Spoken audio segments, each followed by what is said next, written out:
A'udzu billahi minasy syaithanir rajim. Wal baladut thayyibu yakhruju nabatuhu bi'izni rabbih walladzi khabutha la yakhruju illa nakida. Wal baladut thayyibu, tanah yang baik, yakhruju nabatuhu bi'izni rabbih, mengeluarkan tanaman yang baik-baik. Walladzi khabutha, tanah yang tandus, tanah yang tidak baik, la yakhruju illa nakida, hanya akan mengeluarkan tanaman-tanaman yang baik. Tidak ada tanah yang paling baik selain tanah Republik Indonesia. Gemah ripah loh jenawi, untayan zamrud katulistiwa, tongkat dan batu jadi tanaman. Di Makkah, Madinah, kalau mau tanam korma, satu batang pohon harus ada satu keran air di bawahnya. Kita lihat di jalan kota Madinah, bunga, tanam-tanaman indah.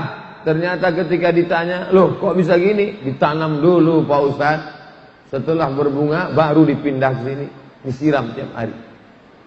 Tapi di tanah kita tumbuh bunga mawar, dipandang indah, mekar harum semerbak, dicium wangi luar biasa. Kenapa? Tanah yang baik. Apa makna ayat ini? Setelah cerita tentang tanah, langsung ayat berikutnya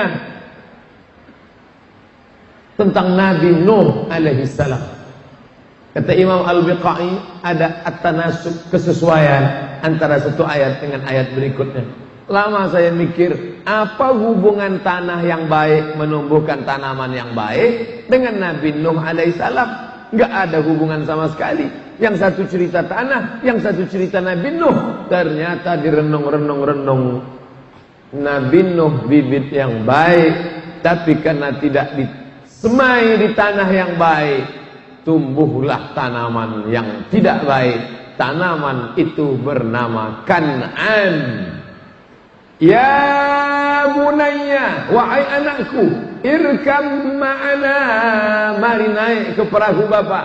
Apa kata Kan'an? Sa'awi ila jabalin ya'simuni minal ma'. Aku tidak perlu ikut bapak, aku akan naik ke atas bukit yang tinggi yang bisa menyelamatkan aku dari air. Akhirnya dia pun tenggelam. Ketika akan tenggelam, apa kata Nuh alaihissalam? Ya Rabb, ya Allah, inna bni min ahli, itu anakku ya Allah, tolong selamatkan dia ya Allah. Apa kata Allah? Innahu laysa min ahlik, dia bukan anakmu.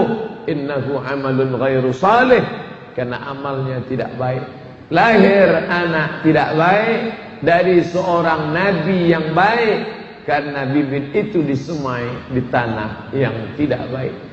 Maka beruntunglah mereka dari tanah-tanah yang baik, maka lahirlah dari ini semua anak-anak yang soleh dan solihah. Ibu-ibu memperbaiki diri, yang gadis yang belum nikah supaya hijrah, yang sudah punya anak tetap perbaiki jiwa, raga, iman, ilmu, amal, maka insya Allah anaknya pun akan baik-baik. Perempuan yang solihah itu, idza ra'aitaha sarratka, kalau kau pandang hatimu senang.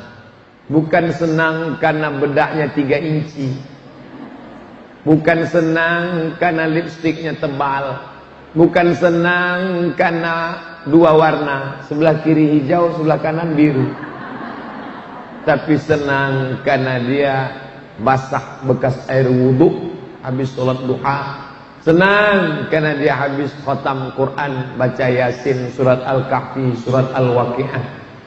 Idza amartaha ata'atka, kalau engkau ajak dia patuh. Wa idza ghibta, kalau kamu pergi jauh, dijaganya anak-anakmu, rumahmu dia jaga. Kamu pergi, rumahmu utuh, hartamu tak berkurang, anakmu sehat walafiat. Tapi kalau dia tidak baik, kamu pergi, anakmu sehat, begitu engkau pulang, anakmu tetap sehat, cuman telinganya hilang sebelah. Kamu jangan pandang perempuan karena kesempurnaan. Man talaba akan bila aibin baqiya bila akhin. Siapa yang mencari teman sempurna seumur hidup akan hidup sendirian. Maka pandanglah perempuan, karena dia akan menjadi ibu bagi anak-anakku. Pandanglah perempuan, dia akan menjaga harta dan martabat diriku. Pandanglah perempuan, karena dia akan menemani aku nanti sampai masanya aku tua.